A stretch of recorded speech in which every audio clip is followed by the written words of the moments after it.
very blessed to have Rod here. He has just been absolutely wonderful as a volunteer for GPUG.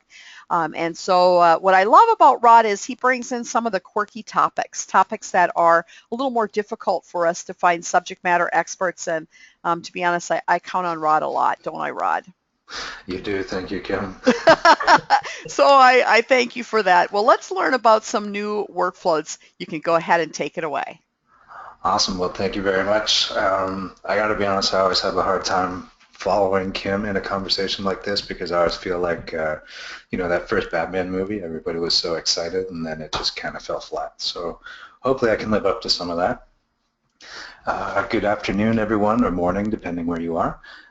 Like Kim said, I'm Rod O'Connor. We're going to go through introductions in a moment, but what we're talking about today is people still call them the new workflows in Dynamics GP. I've seen the phrase workflow 2.0 used quite often, so I've actually started to use that within my presentations as well. And we're going to talk about what those are. Our agenda for today, we'll talk a little bit about me. We'll talk in our environment and stuff like that. We're going to talk about what is the new workflow or workflow 2.0. We're going to talk about some prerequisites. Now, we're not going to get into the actual installation of those prerequisites because I took a look at the audience we advertised for this, and I wanted to keep it really more on the configuration side of workflows and how do we set them up within the system. But we will definitely talk about some of the prerequisites. We're going to talk about actually setting up workflow within Dynamics GP. We're going to talk about configuring a workflow. So we're actually going to create one on one of the newest workflows. There's been a few iterations, which we'll see in a minute. We're going to take a look at how it looks to the user. So once we've configured that workflow and set it up to go, what does the user see and how do they experience it? And finally, we're going to talk about something called delegation of approvals. It's actually kind of a cool thing. Not a lot of people know about this one. It's kind of hidden out in the fields, but we're gonna bring it in and we're going to show it to you. Okay, so let's start with introductions. Oh, by the way, I'm insanely informal, so if any of you have questions, I know we will have a question and answer period at the end of the session, but please do feel free to enter your questions into the comment box as Kim suggested, and I'll give Kim permission to totally cut me off at any point. And I'm going to cut you off right now. I'm just going to. Oh, look at that. Beat asked the questions. Will there be a demo about the hierarchy levels? The hierarchy levels, as in the Active Directory hierarchy levels? Yes. Okay, so we're going to speak to it, but we won't actually go into Active Directory itself, which is where the hierarchies get maintained. But we will show you within GP, within the configuration screen, where you're selecting those Active Directory users. All right. No other questions in the queue. Perfect. So that was a great example of cutting me off and asking me a question midstream, so please do feel free to do that. By the way, hi Beat, how you doing? For those of you who don't know, who haven't seen this slide on any of my other presentations, I did start out as an accountant way back in the day. 95 doesn't seem like that long ago in my head until I heard one of the anniversaries of Kurt Cobain the other day, and I kind of started to cry. Not because it was Kurt Cobain. I did cross the aisle into ERP consulting. I did consulting, and I've done IT for basically since 2000. 17 years I've been implementing ERP systems, and 12 of them are focused pretty much entirely on GP and all of those things that kind of hang off of GP. The demo environment that we're working in, we're on Dynamics GP 2015 R2, which is the most recent release, which means we do have a couple of workflows that you may not see depending what version of GP you're on. The rest of it is just to let you know that if you see any windows that are different from your system, that might be why. I am on SQL Server 2014. We're running the Developer Edition, and it's Windows 8.1 on my laptop. So this is not Windows Server that I'm running within my laptop. Okay, so what is Workflow 2.0? Basically what it does, Workflow 2.0 allows you to control repetitive tasks, and I say such as approvals, okay, because what you can do is you can actually manage a process that doesn't necessarily require approvals, but requires people to do things in a certain order. Okay, and I'll show you one of those. I actually used it as a sample the last time I talked about workflows, which was one of the 10 of 10 things. And what we're doing there is not necessarily approving. We're just saying, first I need you to go do this, then I need you to go do this, and we're asking the users to actually check off, yes, I did that thing. Okay. You can actually use it for all sorts of different, I've had all sorts of different ideas presented to me by people, even some things I would never think of. You know, we just had a cash receipt come in and we want to send out an email, and so we notify someone that they have to do that. Things like that. It's pretty cool how imaginative people have become with using this. It did get added in GP 2013 R2. It was brand new at that time. So if you are on anything earlier than 2013 R2, strongly recommend you come up because these workflows actually can make the upgrade worthwhile. Not to mention all the other features. They do replace the old SharePoint-based workflows. That's the SharePoint setup window that I have scratched out with the big X. The SharePoint workflows have been around for a long time. Some of the setup windows are still there, but this actually replaces them. Okay, it did take away the need for SharePoint whatsoever. So everything is self-contained within GP. It's controlled by web services, which we'll see in a minute. So there's no need to go out and figure out all that SharePoint licensing, which was always a little bit tough.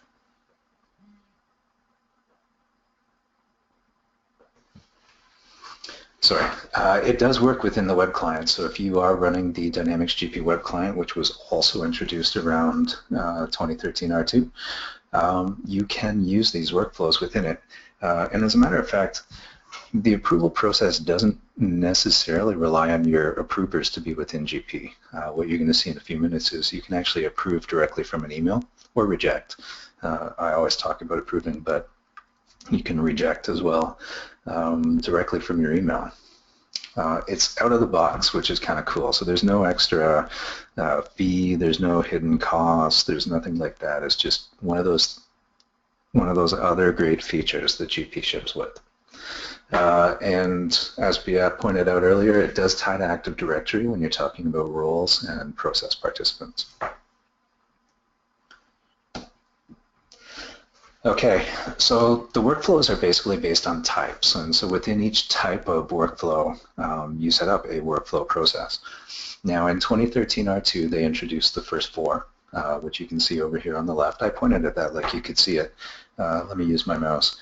The 2013 R2 column here had these four. When 2015 got released, there was quite a few more workflows released with it, which was actually really cool. They made it really flexible, or really usable at that point. With the release of 2015 R2, one of the ones that made people clap was the payables transaction approval. Previous to that, we had received the payables batch approval, but we were still waiting for something at that individual document level. So we're going to look at the payables transaction approval today as our sample, actually.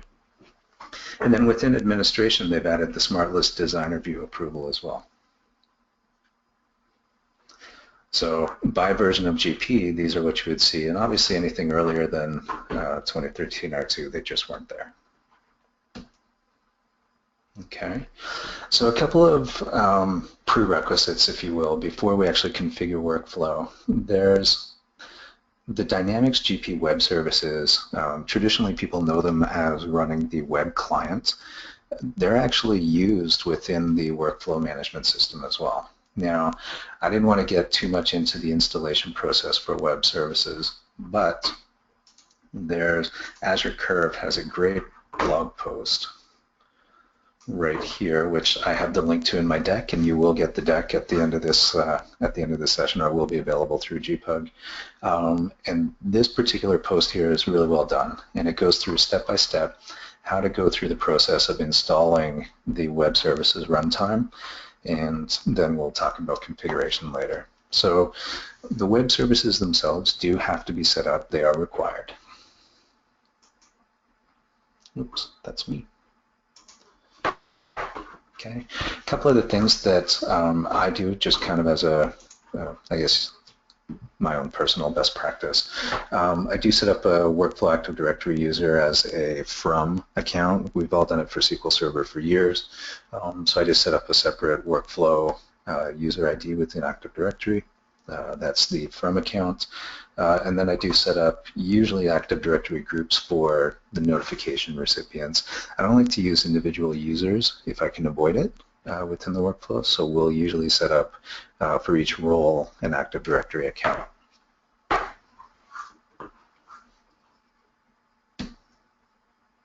Okay, so the workflow setup, it sounds ominous. It sounds like there's something you really have to do. There's really only a few screens that we have to go through. Okay, so the first one is our workflow setup window. It's pretty straightforward. What you're seeing here is the setup, and it's pretty standard if you happen to be on an Office 365 server. Sorry about that. I should throw my phone out in the living room. Okay, so the SMTP server that you see here is it's the Office 365 setup. We do run Office 365.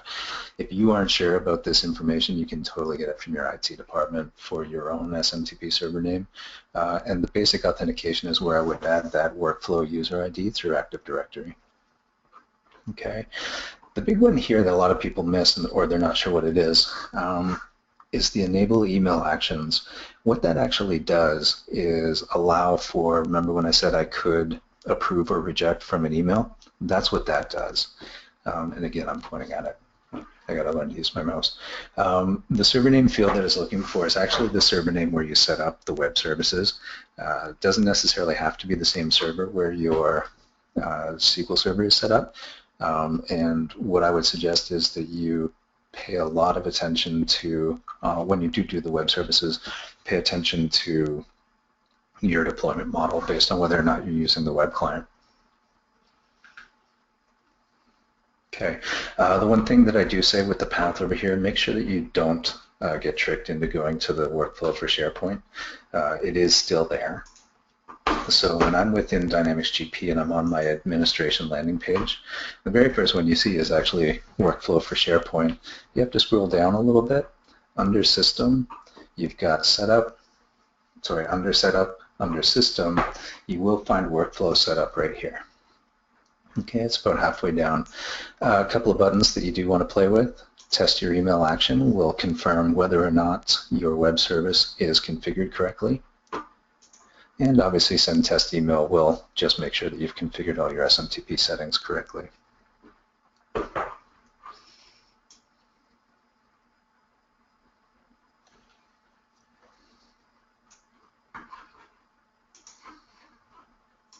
The next window that you want to go through is your actual workflow calendar. And what this does is control not only your, well, really it controls all of your working hours. If you will. You identify on the left-hand side what are your regular business hours, in this case Monday to Friday 8 till 5. It's a very long work week. And then over here on the right you're setting up your non-work days. So to get to that, it actually moves a little bit. It's not near the setup that we looked at a second ago. Instead of System, we're going to go down to the company directory. Under Workflow, we've got Workflow Calendar. Okay, and from here it's a very simple entry window. I can choose a day. Maybe I'm taking Halloween as a stat, so that I know that that day, if I have a notification that has to go out, that day won't be included within my my escalation times. Okay, and we'll see that in a few minutes when we get into the actual workflow itself.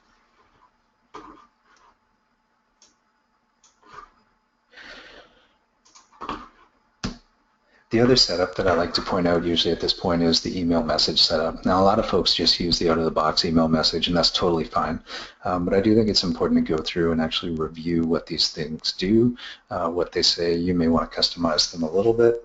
You can even create new ones if you want to. To get to those, it's actually right below the workflow calendar on your menu. It's email message setup.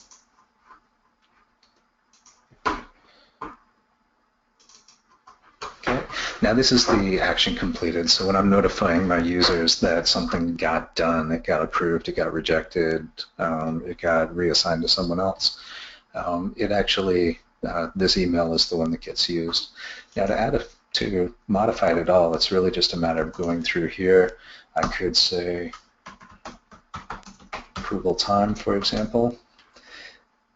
Under my field list right down here, all of my available fields are listed here. So anything that that is available for this particular message is listed here. And what I can do is select the action completed date and time, click on insert, and there you go.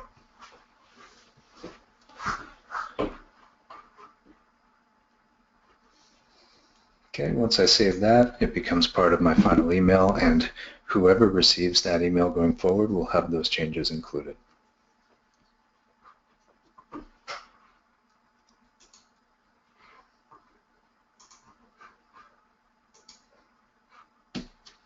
All right, so that's really all there is to kind of setting up your workflows. You tell it when you normally work, what days you plan to take off, what you want all the emails to say, and how those emails get configured, how you access them, how you access your Exchange server. Once you move beyond that, you're actually ready to go. You can start configuring your actual workflows. Okay, so to do that, now I have a couple screenshots within the slides, but we're just going to actually flip over to GP and take a look at the windows directly. So setting up a workflow is actually done right above that workflow calendar. It's your workflow maintenance window. Okay. The first thing you'll notice is we've got a drop down of series up here at the top, and all those same series that I showed you from that slide earlier are listed in purchasing because that's where all my sample data is. Then listed is each of the actual workflow types. So within a type is where we set up the workflow processes. You can see I've got two set up, one for voucher approvals and one for new vendors. Okay, we're going to talk about voucher approvals today. That's the one that I'm going to be working through. Okay, and if you want to see the new vendors one and how I configured that one, it's actually in that other webinar as well. But we will talk to it. Okay. So when we come in to set up a new workflow, I'll just do this real quick. If you notice, the new workflow type it's all empty. Everything is just blank. If I want to create a new workflow under it, I simply click on this new workflow button, and it gets me ready to go and gets me started. Once I've clicked on save, I can start adding new steps and new tasks and start changing my options. Okay, so I'm going to delete that guy. Maybe I won't click on cancel this time. Okay, so once we've actually got this saved, we can start to go through our different options down here, down below. And the first one, and one of the more important ones, depending on your workflow, is sending these notifications for completed actions. So what that means is, in order for me to notify my user that they've been approved or they've been rejected or something has happened, I need to actually turn on this notification setting right here. When I click through my expansion arrow, I get to choose which actions we tell them about. You don't want to inundate your users with this crazy long list of emails. Usually what we'll do here is just choose the big ones, the approves, the rejects, and the final approval. Some people will only choose final approval. Yeah, we're done. It went through the whole process. There are other ways that users can get the information for where a document stands, so you're not restricted necessarily to sending them approvals, which is why I say try and be careful how many you choose. If you have a lot of steps in your approval process and then you notify them of every one of those steps, they're going to start ignoring the emails after a while.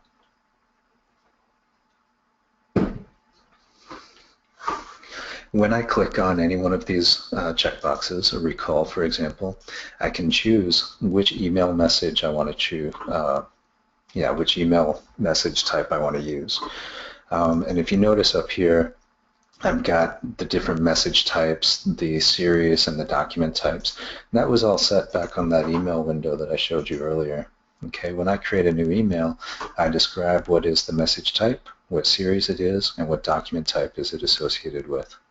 So what I could do, if I was, say, working in Montreal, I could create an English and French version of the documents and then have a English and French workflow in theory.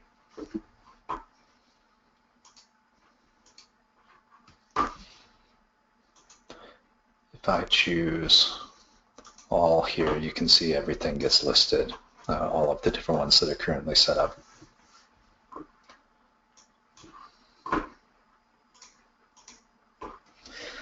Okay, you can also send a, I love that they use the full word carbon copy. You can also CC other users when you do send these status updates if you choose to. You could send to the person's manager, for example.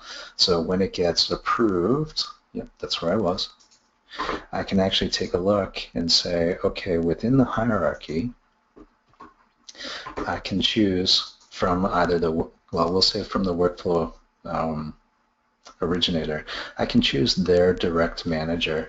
Now there is a way within Active Directory where you can associate managers with their employees through multiple levels of hierarchy. A lot of HR systems actually tie out to that as well.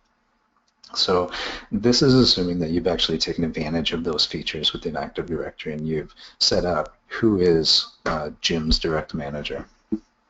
Okay. Now, if I'm starting from the workflow manager or the workflow originator, I can actually go to the manager's manager, and we're going to see a sample of that in a few minutes, or I can go all the way up 3, 4, 10 levels if I really need to. Okay. So when we talk about this Active Directory hierarchy, that's what we're talking about, is kind of moving through those layers of management. 9 times out of 10, if we're doing this, we're going from the workflow manager and sending it, or workflow originator, and sending it to their direct manager, usually.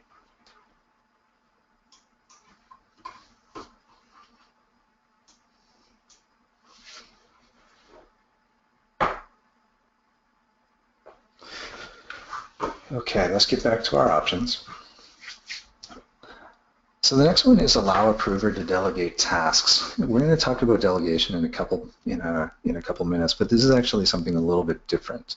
What this means is if I'm in a transaction window and I'm asked to approve a particular transaction, let's assume that it's a purchase order, for example, and I decide that this one isn't really one that I should be approving. It should be approved by Jane. I can actually delegate this approval to Jane directly from the window and give her a little note to say why I think it is that she should be doing that approval.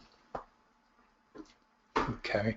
The caveat here is Jane has to have been set up as an approver within this workflow for me to actually delegate it to her. So she does have to be an approver. I can't just assign it willy-nilly. Okay, allow the originator to be an approver. I always have to turn this on in my demo environment because I'm the only guy here. So basically I have to submit and approve all of my own documents.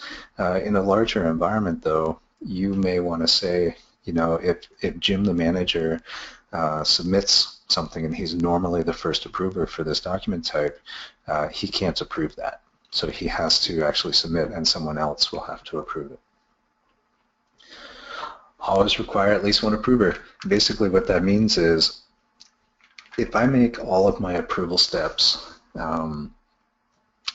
conditional, let's assume I have 7 conditional steps and none of those steps is true, then what it would have to do, or turning this on actually says one of those has to be true, or we have to use the alternate final approver, which is this person right here. Okay.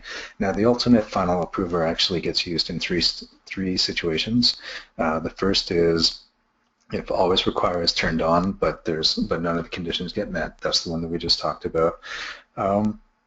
Also, if the approver edits and there are no more approvers listed after that approver in the process, so they're the last approver in the process, but they make an edit to the document, it doesn't go all the way back to the start of the process when that approver edits. It actually goes, in that case, to the alternate final approver for approval. And the last situation where the alternate final approver gets hit is if this document is at the last step and it gets escalated, And we'll talk about escalation in a second. If it's reached the escalation and there's no more approvers after this particular step, it will go to the alternate final approver as well. All right, so speaking of overdue or escalation, we've talked a little bit about, and we will talk about when we get into the steps, the ability to say that a step has to be done within a certain span of time. Okay, so once that span of time is passed based on the calendar, then this is asking what do we want the system to do. So we can have it do nothing, which kind of makes the point of having a deadline moot as far as I'm concerned. We can actually escalate to the next approver. I can escalate to a specific person or role. So again, we come back into this workflow user selection screen, and we talked about the Active Directory hierarchies a little bit. So I can take it to the alternate final approvers direct manager or something along those lines. I can actually do that.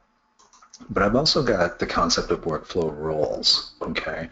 So if this thing is being escalated and I want to send it to a specific person, I can choose, oops, sorry, wrong field, the actual originator. I can send it back to the originator and say, look, this didn't get approved.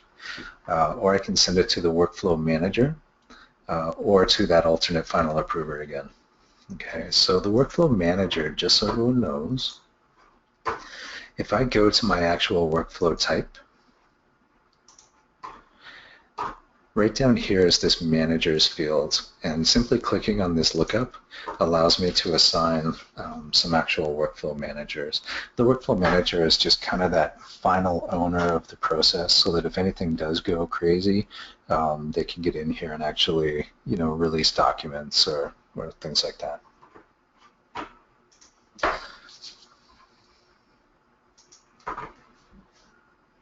Okay, so that's our options and our escalations. Let's talk about some steps. So within this particular workflow, what I've got 3 steps. 2 of them are concurrent, with one of them being serial. Okay, so what happens is as soon as I submit a voucher, I do 2 things. The system checks to see if it's a travel invoice, and the system automatically sends it to the submitter's manager for approval. Okay, so let's take a look at how those look. So the first one, we do set up the step type as approval here within my case. Now you do have the choice of setting it up as a task. The only difference really is the verbiage when we send out the notification emails or when we're going through our approval fields. Instead of saying approve, it'll say completed, complete task within the email. So there's no approve or reject, it's completed task. Okay. If it's an approval, obviously you've got approve, reject.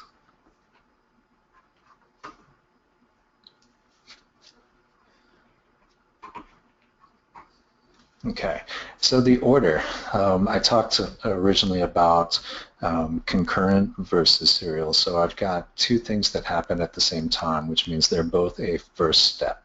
Okay, then if you look under send to manager, I've got this step here. It actually has to happen after send to manager happens. Okay, so that means it has to be done in sequence, and you can do, the system supports both. Right, and obviously it supports them both concurrently. Okay, so that's what the order does. It says either this has to happen after something else, or this just happens. So next, let's talk about conditions. I can make these things conditional, or I can just say they always have to happen. If you take a look at my send to manager one, we say it is always required for this step, which means it's just going to happen. Whereas if we take a look at is it travel, we've got a series of conditions that have to be met before this particular task or this particular step kicks in. So if I click on this blue expansion arrow, it actually allows me to build this where clause. Okay, within my condition editor, I have the choice of and and or. This is a lot like most of the other condition editors within GP, to be honest. If you've seen any condition editor, you've pretty much seen this one. So I'm going to say and or. We'll just choose and I get to choose a list from a list of fields to do with the transaction. Now, in some cases, if I click on this display extended field list, I actually get more choices within this list. Okay, but for now, I'll just pick a number, checkbook ID. Okay, then just like any other one, I've got contains, doesn't, is not, greater than, less than, equal to, whatever you want to say, it's there.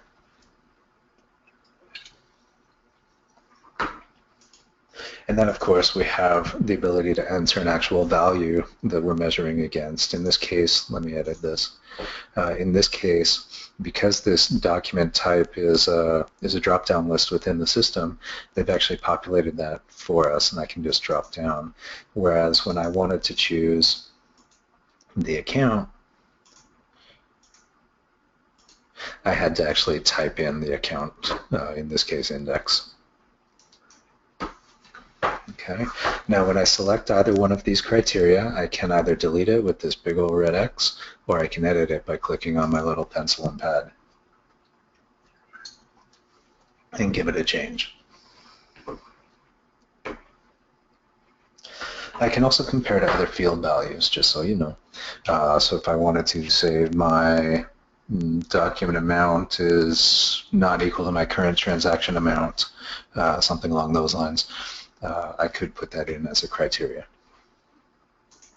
All right, let's talk about assignment. We've talked a little bit about it. Excuse me. In this case, we talked about assigning it to my manager, assigning it to my 2 levels higher manager, stuff like that. I talked about assigning it to a specific workflow role. The last thing is talking about peoples and groups, which is usually where I tend to work. I try to use Active Directory roles where I can. So in this case, it's just a matter of typing in who I'm looking for, hitting the lookup, and as long as they're within our Active Directory domain, I can add them to be assigned. Okay. Now in this case, I can actually have more than one.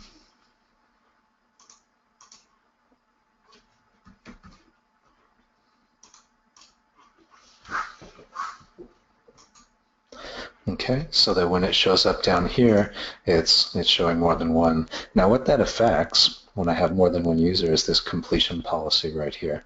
So I've got 3 people who are going to get the email, well, because I turned on the email right here. We'll talk about that in a minute. But they're going to get the notification. I can say only one of them needs to approve it. Okay, so if I've got a pool of people and it's just whoever the first one to say yes is gets to say yes, that's awesome. That'll work. Majority, I've got 3 people, so as long as 2 of them say yes, then it's a go. Or we can say everybody has to say yes. It has to be fully. I listed 3 people, and if any one of them says no, then it's a reject.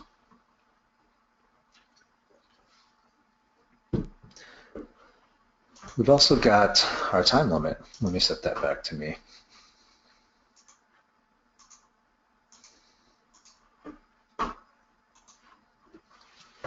We've also got our time limit. So here I can say I've got it set to 8 hours. I can actually change it to days or weeks if that's how my approval tasks go. If I have to complete a certain step and I have the next 5 days to do it, a lot of times if you think about kind of a new user workflow, for example, if we ever get there, I tell my IT department that I have a new person starting. Usually they don't get to set up a computer by tomorrow. Usually that SLA is more like a week from now. We'll have it all done. So however your workflow step goes, we can have it based on hours, days, or weeks. I like hours. Now notice this checkbox here. So I've mentioned a few times that the workflow calendar that we set up earlier actually controls whether or not an hour or a day or the number of business days actually apply to the to the time limit. If I turn off this checkbox, basically what that means is literally 8 hours from the time it got submitted. If I turn this on, it's 8 business hours from the time it got submitted. Okay, that's basically our key difference, and usually we're going to leave that turned on so that things like escalations don't happen at 3 o'clock in the morning when nobody's around to take care of it anyway. Okay, and lastly is this send message checkbox.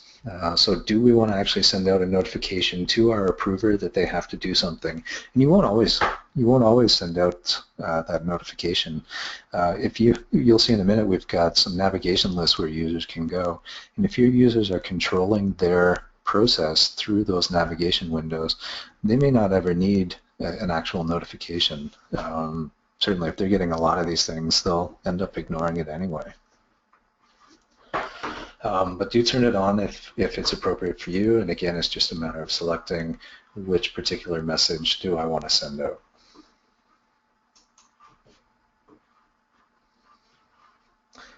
So we're going to go ahead, we're going to save that step.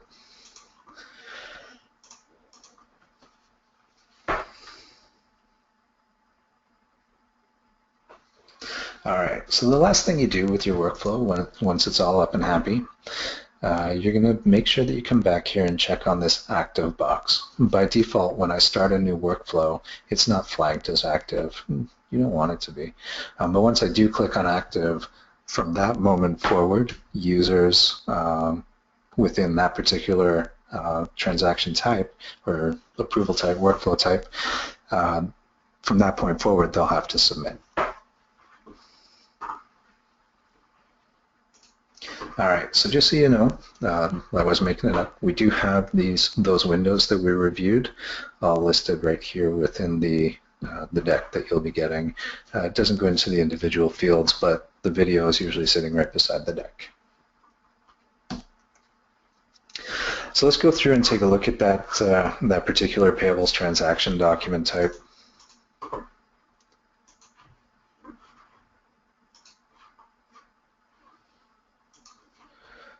So I'm within my payables transaction entry. Just so everybody knows, this is the Fabricam company database, so it's sample data, so trust me.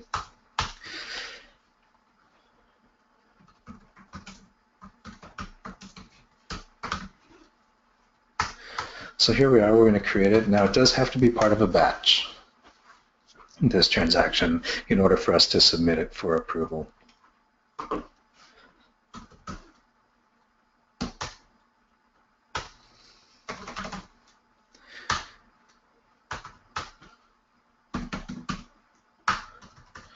Okay, so this is our document. Let's take a quick look just so you know. It is set up to the Travel GL account. That's what our workflow is actually looking for. Okay, and it's under $500, so our secondary process doesn't actually kick in. Notice right here, we can see voucher approvals not submitted. So there is a workflow on this window. We haven't submitted yet. We have to. So we'll go ahead and say submit. Now this is it's warning me that we still have some outstanding purchase orders, and I may not actually want to submit this because I may be trying to enter a purchase order receipt match. But I'm going to continue anyway. Okay, so I can enter some comments.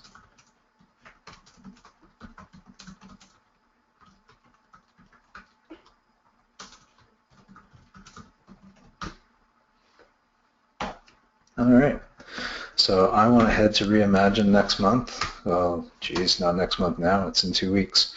So I want my manager to go ahead and approve this. I also need my travel manager to approve this. I'm going to go ahead and I'm going to click on submit.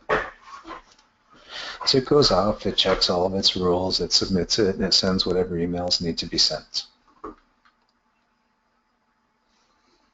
Okay, now, what I'm hoping is you guys are going to see the email come in any second. My Exchange servers, or my 365 has been a little spotty today, so it's taken a few minutes a couple of times to get through it. But oh, there it is. I have a task assignment. Yay.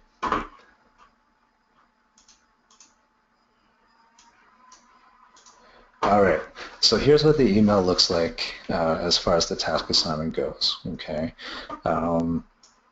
It's telling me what step I'm on. All of this is just the standard invoice. But notice here, I can approve it, reject it, or delegate it. If this was a task and not an approval step, it would actually just say complete task. Okay, for now I'm actually going to reject it.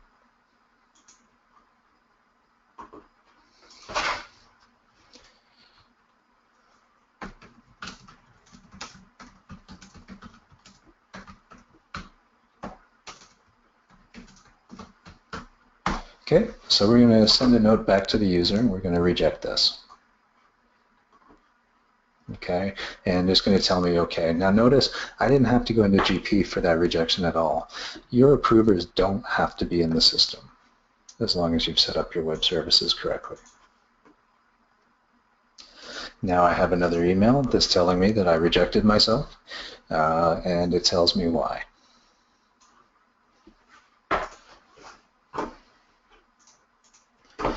So now I'm going to go back to my document.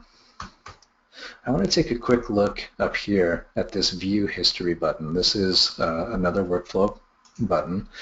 And you can see here that the workflow first got submitted here at this particular date and time. The Is It Travel got rejected. This was the next step at this date and time, and here's the notes. Okay, so I've always got an entire history of what happened in these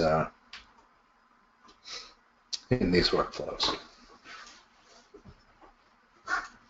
Okay, so, you know, I'm going to go coach. I'll knock it down.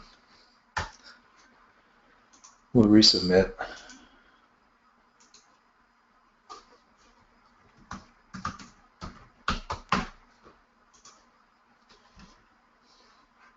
Now let's assume that the travel manager gets 10 of these a day because everybody wants to go to Reimagine.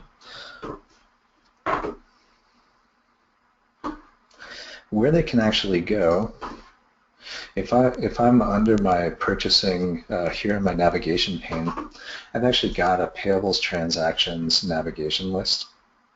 And under that, I've got two favorites that are here. One is payables transactions not yet submitted, and one is pending approval.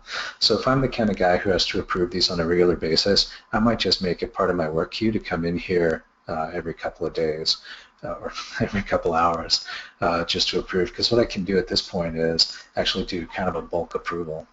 Okay. So what I could do is select both of those, approve them,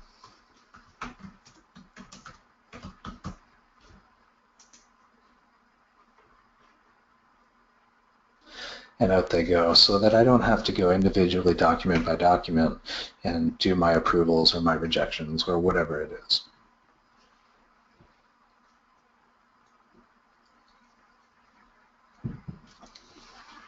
There we go. You can see here that they both succeeded. The sure go ahead was submitted as a note, and now I could go to any one of those documents, and if I look at the history, we have our sure go ahead, it's approved.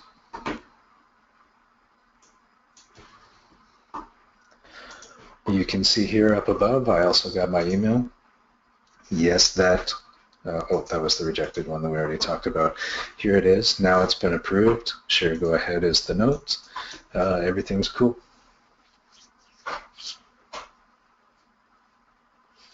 So in a nutshell, that's really what our approval workflow looks like. And like I said, if it had just been a series of tasks, the only difference would have been the emails wouldn't say approved, they would say complete task. Now what I do want to show you is the actual delegations. So imagine, if you will, that I am a regular approver of documents and that I'm going on vacation. This actually happened a couple weeks ago. While I'm away, yeah, I can approve these things by email, but if I'm going somewhere where there's scuba diving and golf, chances are I'm not always going to have my my email handy and open to go through and actually do these approvals, and frankly, I won't care. So what I can do, I can actually delegate my role to another person. if I go to Dynamics GP, User Preferences, there's this new button right here, this Workflow Delegation button. If I click on that guy, I can actually delegate my approval authority to other users for a span of time. And I can do it either for everything. So if I have a right-hand person who always does my work for me while I'm away, I can just say for everything. But if I've got 3 or 4 different types of things that I'm approving, I can actually go for each one. So what I can say is, maybe for my W4 approvals, I'm going to send them to Dawn. Okay, and for my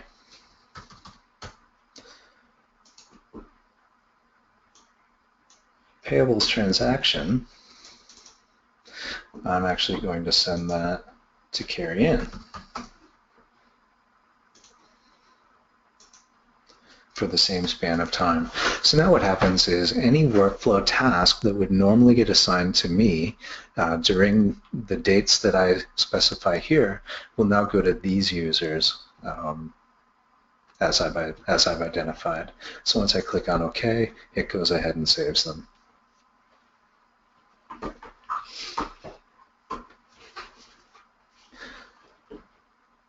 So just so you know, that is contained here as some screenshots within our PowerPoint presentation.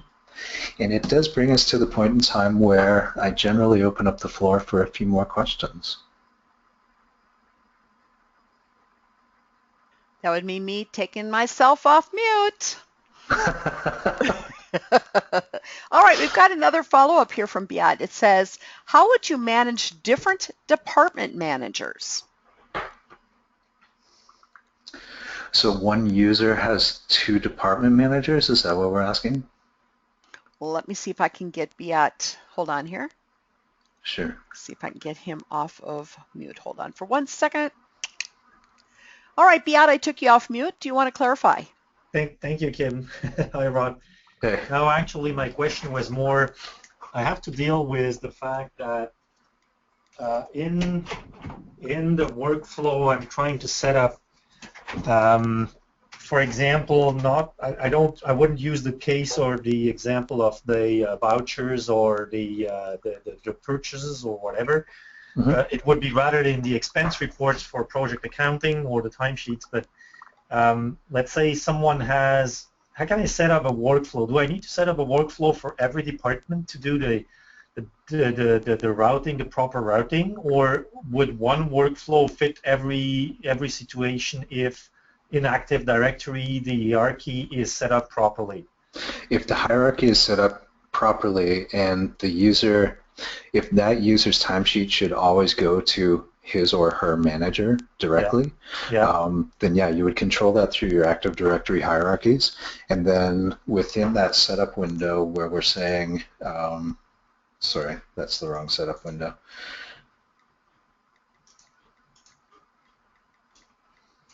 Within our workflow maintenance, when we set up the send to,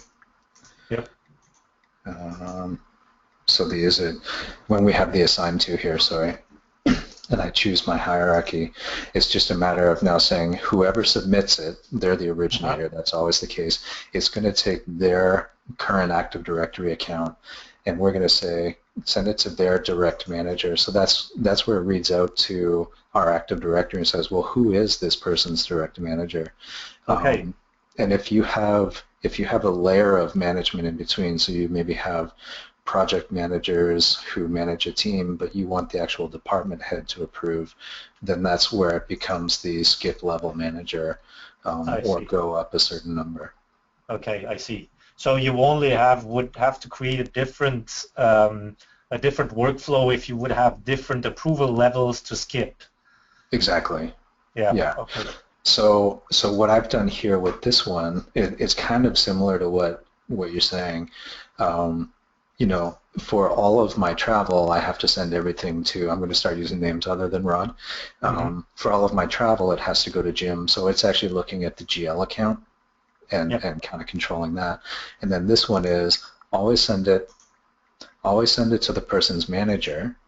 And then if it's more than $500, we actually send it to their skip level manager. So after the manager has approved it, Yeah. and that's based on the Active Directory hierarchy structure. Yeah. If it's still more than $500, then it will actually go to the next level up within your Active Directory hierarchy. I see. Now there is an interesting question about in the old system with PDK, we used to have proxy approvers that would be allowed to administratively approve about anything. Yeah. Does that still exist in the new workflow?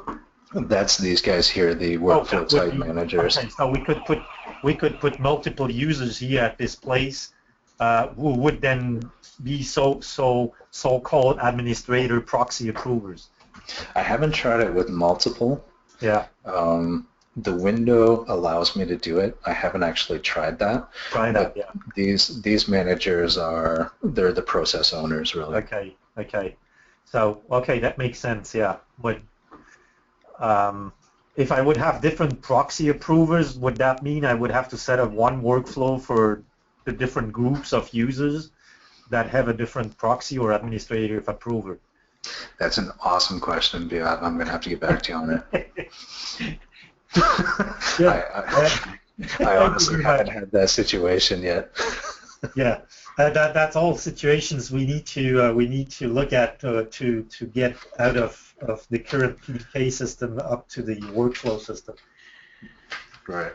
So basically, what you're saying is, can we have multiple managers, but specific to the types of documents that they're covering? So basically, you want one workflow type manager who controls accounting and one workflow type manager who controls like HR type transactions or whatever. Yeah, it would more be departmental sections or divisions. Okay. Absolutely. Let me dig into that, and I'll email you separately. Yeah. Okay. Good. Thank you very much. And maybe even share it on Collaborate. Good questions. It's interesting. Absolutely. We can stump two smart guys like this. Woo-hoo! Here's another one of clarification from Robert. It says, if a person works for two different managers in two different departments, is there any way to automatically route approvals by department? You would have to look to the transaction and see if there's something you could look at on the transaction to control which, I don't know enough about the Active Directory setup for the managers. I think they get one manager through the Active Directory. Now what you could do if it's based on the type of work, kind of like what we did here, we looked at the GL account and said, what type of transaction are they entering? That's really the only way you can do it. It's all about what data is available on the transaction. And whether or not you can use it to control your flow. All right. Rod, just a remark about the workflow condition editor. When you select a field there, some of the definitions are very, very long. It is sometimes almost impossible to read out what's written at the back there. Yeah. PM transaction may be looking fine, but look into the project accounting conditions, and it becomes a nightmare to figure out what's written in the back there. Yeah. Is there a way to find a list of those conditions? You know, I have seen something. Jared Hall actually did a presentation last year, I think it was at Reimagine, where he had kind of a big fancy lookup that wasn't this, but it was an actual lookup. And then I tried to figure out where it was for this presentation, and I couldn't find it in this particular version. So I'm going to reach out to him, and I'll give you that shortcut. I'll give you a tip. It's a setting in the DEX-INI file. Is that where it is? Yes, it is. It is an option you can enable to actually activate in the workflow condition a full query edit mode, which gives you, at this case, access to about everything in GP that's related to the tables and fields. Right. And that gives you a lookup window as opposed to a drop-down list as well, so you should be able to read those other names within that. but I was wondering if there was another way to do it. Trial and error, my man. Probably, yeah. All right, super. Okay.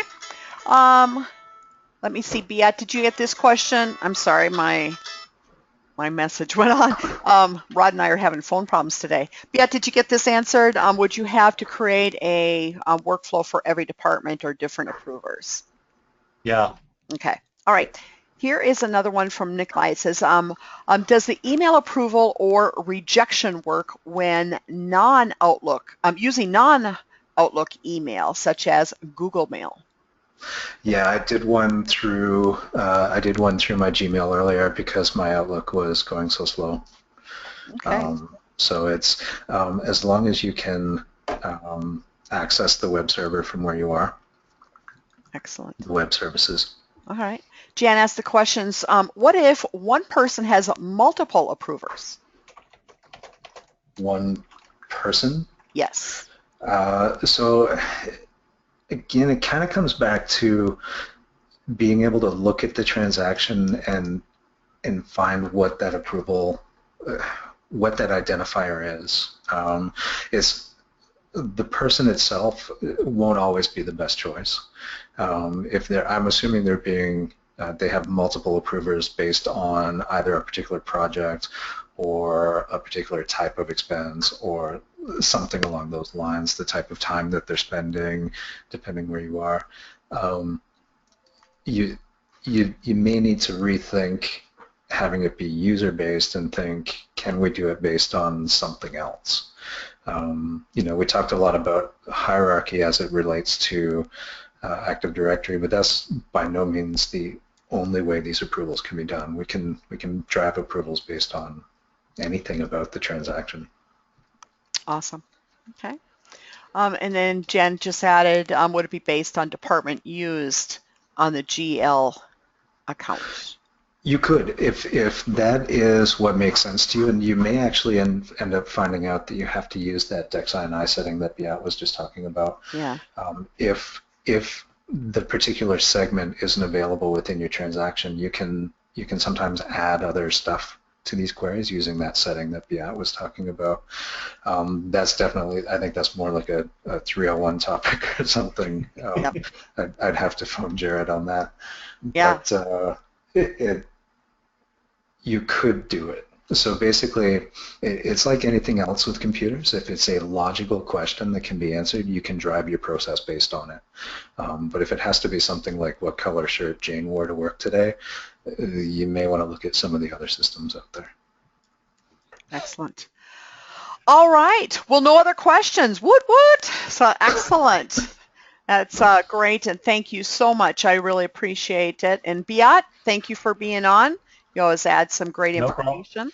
So thank you, everybody, and I hope this was great for you all to get digging into some of the workflows. And again, we'll have a copy of this recording and the deck posted on our website so you can go back, re-listen, and share it with other folks. Thank you, Rod, as always. Great job.